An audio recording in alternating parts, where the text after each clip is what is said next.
A'udzubillahiminasyaitonirrajim. Bismillahirrahmanirrahim. Assalamualaikum warahmatullahi wabarakatuh.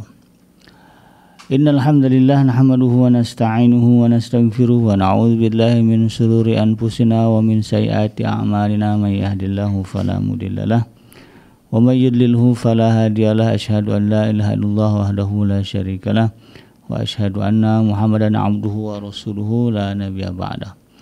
Allahumma salli wa sallim ala hadha nabiyil karim wa ala alihi wa ashabihi wa man tabi'ahum bi ihsanin ila yaumiddin. Wa qala Allah ta'ala fi kitabihil karim ya ayyuhallazina amanu taqullaha haqqa tuqatih wa la tamutunna illa wa antum muslimun. Ya al-haqqa adkhilna mudkhala sidqin wa akhrijna mukhraja sidqin wa ja'alna min ladunka sultanan nasira. Ja al-haqq wa zahaqal batil innal batila kana zahuqa. Ya Ghafur rabbana innana amanna faghfir lana dzunubana wa qina adzabannar. Amma ba'd. Alhamdulillah, segala puji adalah milik Allah Tuhan semesta alam yang telah menciptakan kita, dan karena rahmat dari Allah Subhanahu wa taala kembali kita berjumpa di channel iDream TV dalam program Tadabbur Al-Qur'an, di mana insyaallah kita akan kembali mempelajari apa yang Allah Subhanahu wa taala firmankan di dalam Al-Qur'an agar menjadi ibrah, ya, menjadi pelajaran bagi kita ya di dalam menjalani kehidupan, sehingga Al-Quran ini menjadi hidayah ya, atau petunjuk. Tidak lupa kita baca salat dan salam Allahumma salli ala Sayyidina Muhammad wa ala ali Sayyidina Muhammad. Assalamualaikum ayuhan Nabi wa rahmatullahi wabarakatuh. Semoga Allah terima salawat dan salam yang kita baca dan dilimpah curahkan kepada para nabi dan para rasul, wabil khusus Rasulullah Muhammad sallallahu alaihi wasallam.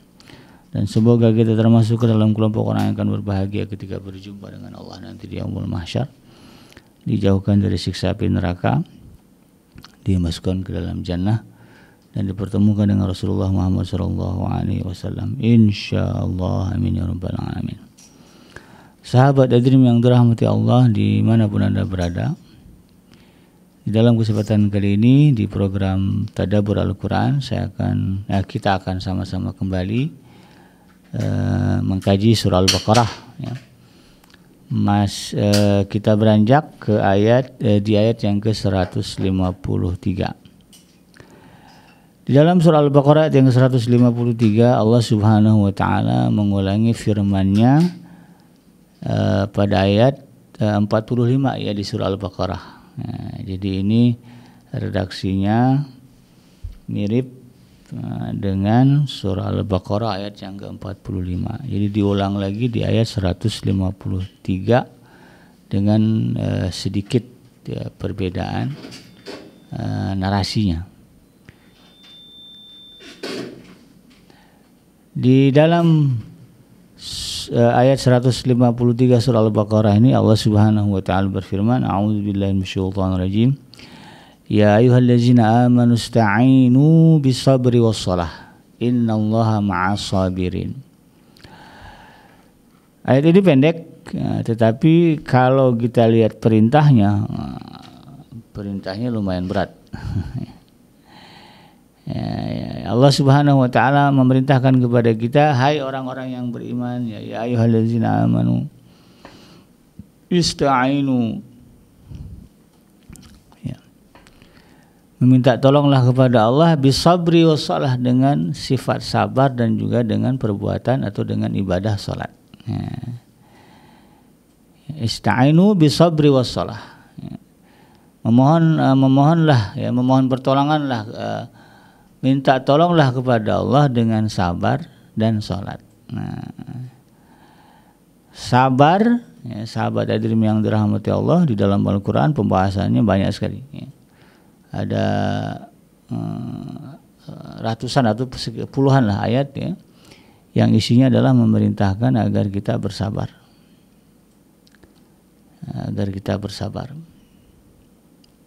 Jadi dari 6.666 ayat ya, atau 6.236 ayat itu perintah untuk bersabar itu banyak, ada ratusan atau puluhan paling tidak ya.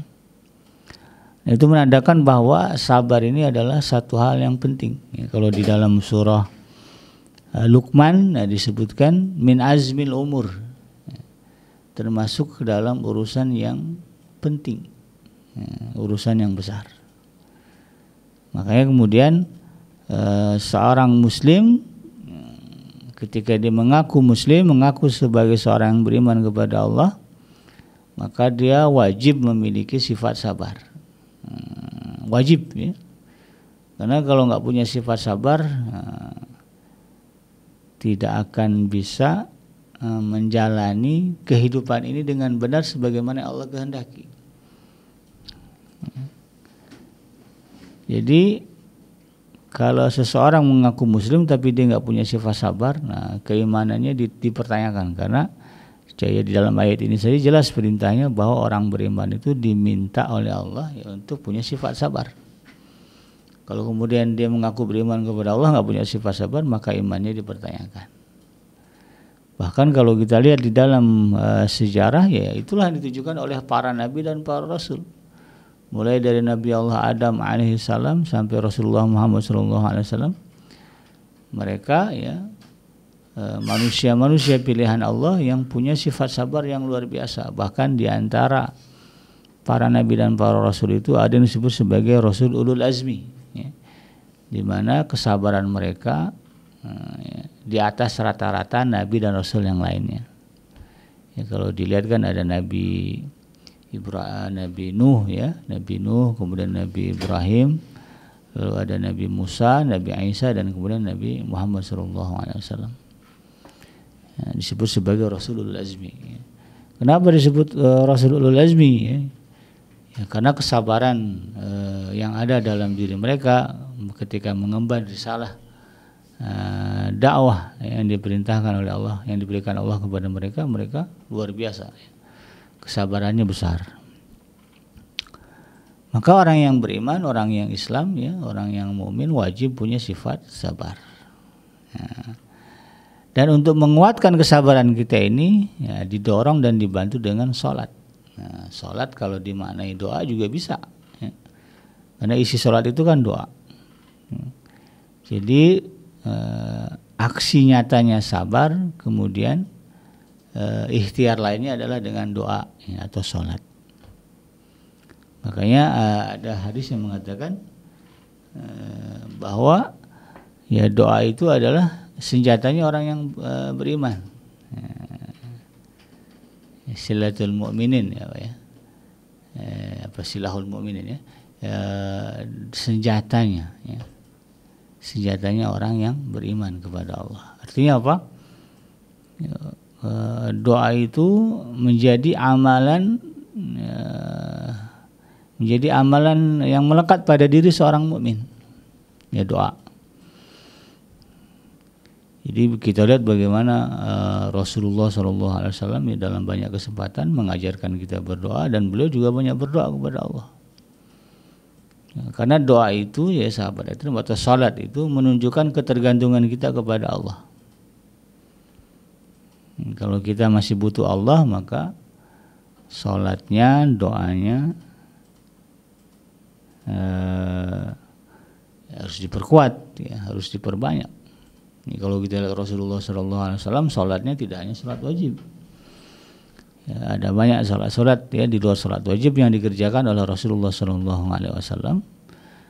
Ya, dan salatnya juga kualitasnya, walaupun salat sunnah gitu ya, kualitasnya sangat baik. Ya, makanya Rasulullah itu di dalam riwayat, ya, kata Sayyidah Aisyah, ya, kaki beliau itu sering bengkak, tapak kakinya itu, karena terlalu lama berdiri di malam hari untuk sholat, kakinya sering bengkak. Itu luar biasa, ya. Itu Rasulullah itu kan. Nah, itu yang beliau contohkan kepada kita. Maka dalam hal ini demikian juga kita harusnya, ya, bab sholat ini kita nggak boleh kemudian lalai. Yang wajib ya apalah, ya. Yang wajib itu nggak boleh lalai. Syukur-syukur kalau kemudian kita tambahkan dengan yang sunnah-sunnah. Yang banyak, ya, sholat sunnah yang diajarkan oleh Rasulullah SAW, mulai dari sebelum bangun sebelum sholat subuh ya. Ketika bangun di waktu sahur itu ada sholat sunnah fajar ya. Kemudian nanti setelah sholat fajar ya, setelah sholat subuh ya, nunggu sebentar waktu suruk, ada sholat suruk. Bergeser dari waktu suruk, kira-kira matahari sudah meninggi agak panas, sholat duha. Nanti yang menyertai sholat wajib ada sholat sunnah qabliyah ya, dan juga sholat sunnah ba'diyah. Kalau sholatnya di masjid ada sholat tahiyatul masjid. Kalau Sayyidina Bilal atau Sayyidina Abu Hurairah ya, ada namanya sholat sunnah wudu. Selesai wudu sholat 2 rakaat. Kemudian nanti masuk waktu malam, ya, ada sholat sunnah sholat malam ya, atau qiyamul lail ya. Kalau di bulan Ramadan ada sholat tarawih ya, ragam rakaatnya macam-macam, ada yang 11 ya, ada yang 23, ada yang 36, ada yang 40 ya. Ya nggak masalah ya, karena memang sholat itu satu perintah yang disukai oleh Rasulullah SAW. Ada sholat sunnah mutlak gitu ya, yang bisa dikerjakan kapan saja ya. Bahkan ketika seseorang meninggal juga disolatkan. Ini menggambarkan kedudukan sholat itu di sisi Allah luar biasa. Maka sebagai seorang muslim tidak boleh melalaikan, menganggap enteng perintah sholat ya. Makanya saya suka bingung kalau kemudian ada pertanyaan, Ustadz bagaimana hukum orang yang berpuasa tapi nggak sholat? Bagaimana hukumnya orang yang berzakat tapi dia nggak sholat? Nah itu kan pola pikirnya harus dirunut itu. Kok bisa gitu kan? Dia saum gitu kan, tapi kemudian mengabaikan sholat. Nah, saumnya kuat gitu ya, tapi kok sholatnya nggak bisa, nggak mau ya, nggak bisa sholat itu apa alasannya? Ya lebih jauh lagi ya, ada ya ulama yang berpegang kepada hadis yang mengatakan pembeda ya antara seorang muslim dengan seorang yang kafir ya di sholatnya.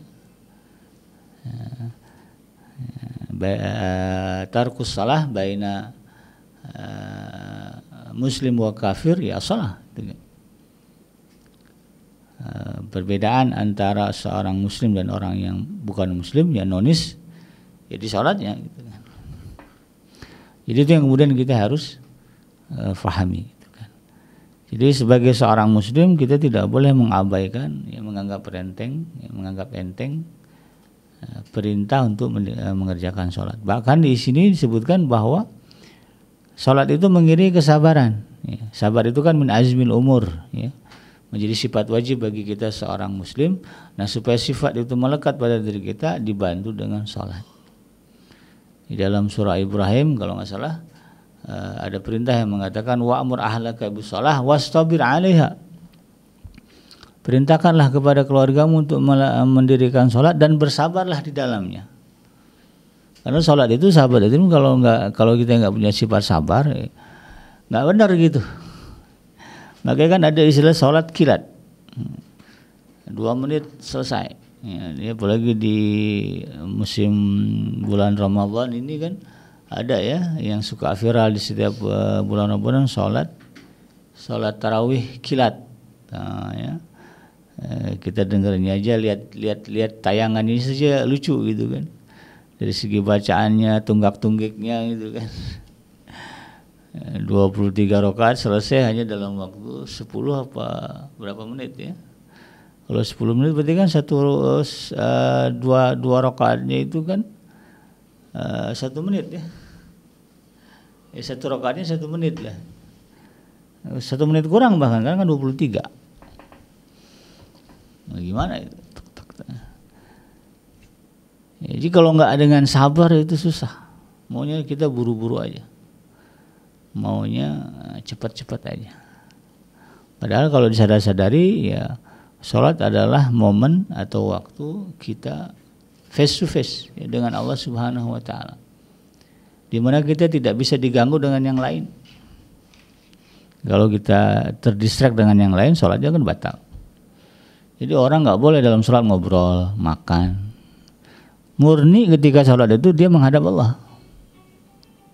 Kalau zikir kita kan, kadang-kadang kan bisa disela dengan ucapan, dengan ngobrolan, dengan makan, minum itu kan, dan itu nggak masalah. Tapi kalau dalam sholat nggak bisa disela itu dengan makan, minum, dengan ngobrol.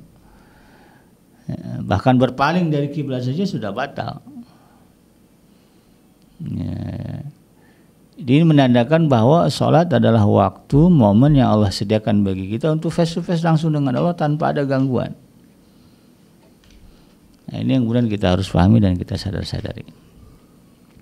Nah, terkait dengan sabar ini, sahabat Adrim yang dirahmati Allah Subhanahu wa taala, ditegaskan di dalam ujung ayat ini, innallaha ma'as sabirin.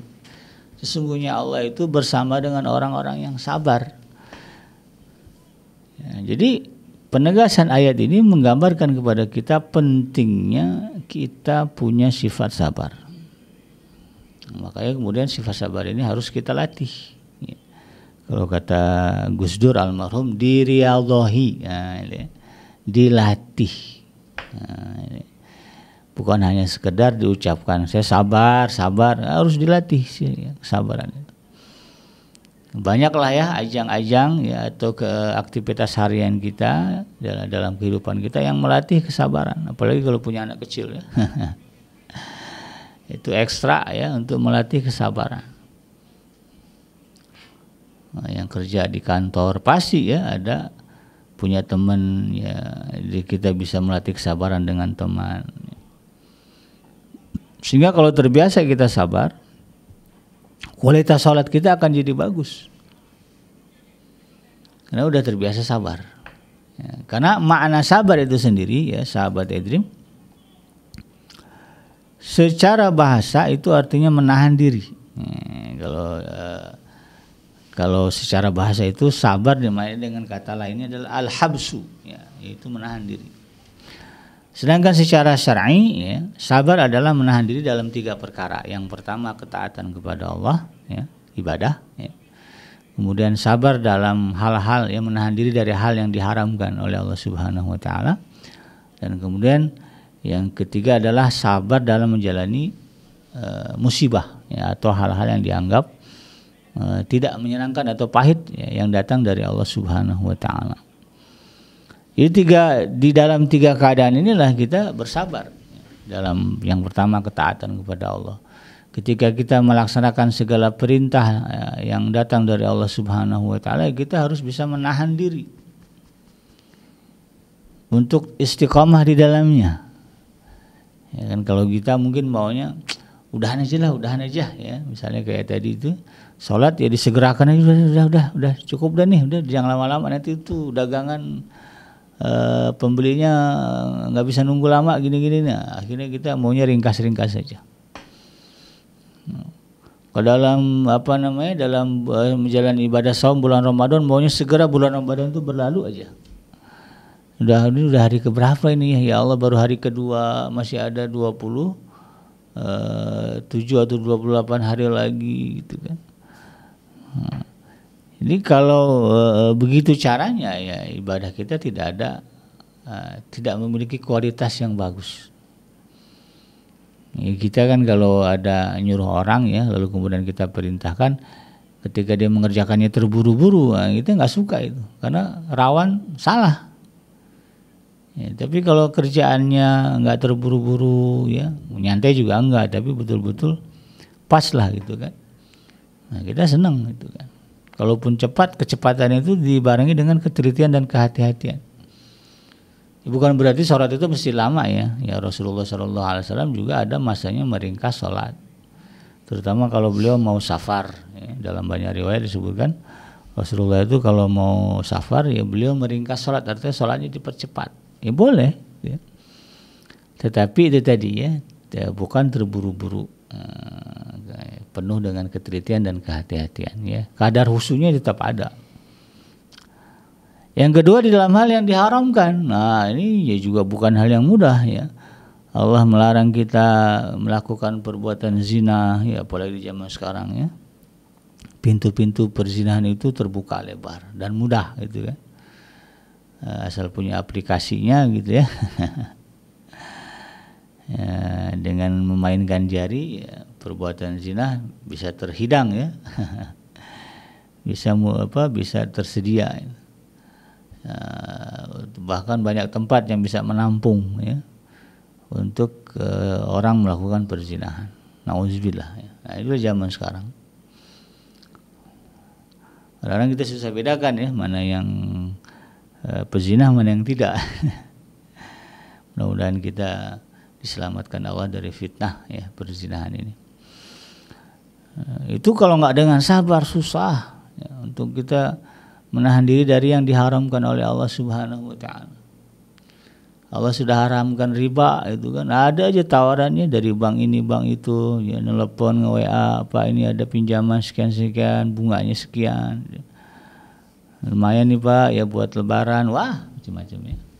Kalau tidak dengan sifat sabar ya, nah, kita tidak bisa ya, menghadap Allah dengan benar. Dan kita harus bisa menahan diri ya, dari yang diharamkan oleh Allah. Ya.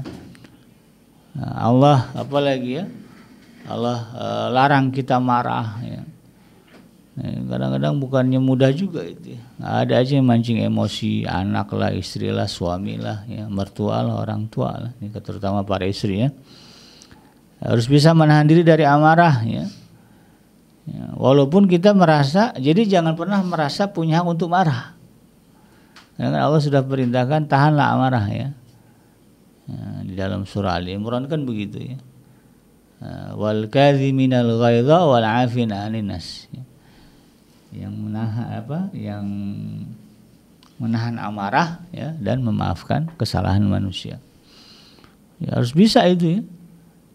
Punya mertua ngeselin, sabar-sabarin ya, ditahan-tahanin ya supaya kita enggak terpancing emosi. Ya, suami punya istri misalnya ngeselin ya sabar-sabarin lah ya. Dan itu jadi ibadah di sisi Allah Subhanahu wa taala. Dan kemudian yang ketiga adalah sabar dalam menjalani kepahitan ya, atau musibah ya, yang Allah berikan. Bahwa Allah Subhanahu wa taala ya menghadirkan dalam kehidupan kita kan dua hal ya. Yaitu hal yang menyenangkan dan hal yang menyakitkan atau menyedihkan. Dua-duanya datang dari Allah Subhanahu wa taala dan Allah pergilirkan kepada setiap mukmin. Kalau kita lihat Rasulullah SAW luar biasa itu ya. Dari kecil saja ya, sudah harus merasakan kepahitan ditinggal ayah dan ibunya. Yatim piatu dari kecil. Kemudian harus diestafetkan ya. Perawatan ya. Masa kecilnya itu diestafet ya dari kakeknya ke pamannya itu kan. Jadi ya, itu yang dirasakan Rasulullah SAW. Ketika beliau sudah diangkat menjadi nabi luar biasa lagi gitu kan. Ya, segala kesusahan dan penderitaan yang Allah berikan ya sebagai ujian. Dan kalau kita perhatikan ya Rasulullah menjalani itu semua dengan penuh kesabaran, mampu menahan diri untuk tidak ya, kalau makna jadi maksudnya sabar dalam menjalani musibah apa? Menahan diri untuk tidak berburuk sangka kepada Allah. Menahan diri dari hal-hal yang diharamkan oleh Allah, ya kan, bahwa Allah mengatakan segala sesuatu yang datang dari Allah itu ya ada tujuannya, ada masalahnya gitu. Nah, ya kita harus bisa menahan diri untuk tidak berburuk sangka kepada Allah. Kita lihat bagaimana dalam sejarah Nabi Allah Ibrahim alaihissalam berdoa agar diberikan keturunan. Ya kan? Kalau kita perhatikan dia seorang nabi gitu. Yang kualitas kedekatan dengan Allah nggak perlu dipertanyakan lagi. Tapi dalam urusan minta anak ya, Nabi Allah Ibrahim alaihissalam ya harus bersabar selama puluhan tahun karena di usia 80 lah baru beliau dianugerahkan putra pertama yaitu Nabi Allah Ismail alaihissalam, lalu kemudian menyusul Nabi Allah Ishak alaihissalam. Dan itu kalau kita lihat di dalam ayat Al-Quran tidak ada ya narasi ya atau kalimat ya, yang mengatakan bahwa Allah ya, jahatlah gitu ya, bahwa Allah ya, kalimat-kalimat negatif tidak ada ya, keluar dari lisan Nabi Allah Ibrahim alaihissalam. Nabi Yakub, Nabi Ayub misalnya Allah uji dengan sakit. Dan di dalam Al-Quran tidak ada kalimat-kalimat buruk ya, ucapan-ucapan buruk ya, atau mungkin perbuatan-perbuatan yang mengarah kepada itu terhadap Allah Subhanahu wa taala dilakukan oleh Nabi Ayub. Tidak ada. Dia tetap merendah, dia tetap bersangka baik, dia tetap mencintai Allah walaupun dalam keadaan sakit yang Allah berikan. Nah, ini levelnya sudah level yang tinggi gitu kan. Jadi segala keburukan yang Allah berikan itu sebagai ujian apakah kita masih tetap mencintai Allah walaupun Allah mendatangkan keburukan. Ya umumlah orang kalau dikasih kebaikan cinta wajar lah gitu ya. Tapi kalau ada orang yang dikasih keburukan juga masih tetap mencintai yang memberikannya, nah ini yang luar biasa. Itu yang Allah mau cari dari diri kita. Makanya Allah uji dengan keburukan-keburukan, hal-hal yang tidak menyenangkan. Kalau hidup ini enak terus, lalu kemudian kita beriman, masih biasa itu. Tapi ya, di tengah-tengah keburukan, kepahitan hidup, kemusibah yang Allah berikan, masih juga bisa mengatakan Alhamdulillah. Ya. Seperti orang-orang Palestina, ya, itu luar biasa. Masih juga bisa mengatakan saya mencintai Allah, masih juga tetap istiqomah beribadah kepada Allah. Ya. Karena ada orang yang katanya kalau rajin sholat rezeki lancar, ini kok rezekinya mampet juga, susah juga, miskin juga, dah ngapain sholat kalau gitu. Nah kan begitu ada. Tapi kalau ada orang yang tetap istiqomah sholatnya, tahajudnya, ibadahnya, walaupun di tengah kesusahan yang dia rasakan. Nah ini yang luar biasa, ini yang hebat. Nah itulah yang kemudian yang Allah cari dari kita ketika Allah memberikan kita hal-hal yang tidak kita sukai. Nah kalau misalnya itu bisa kita penuhi ya, maka kalimat di dalam ayat ini Allah katakan innallaha ma'as sabirin. Sesungguhnya Allah bersama dengan orang-orang yang sabar. Karena itu sahabat hadirin yang dirahmati Allah ya,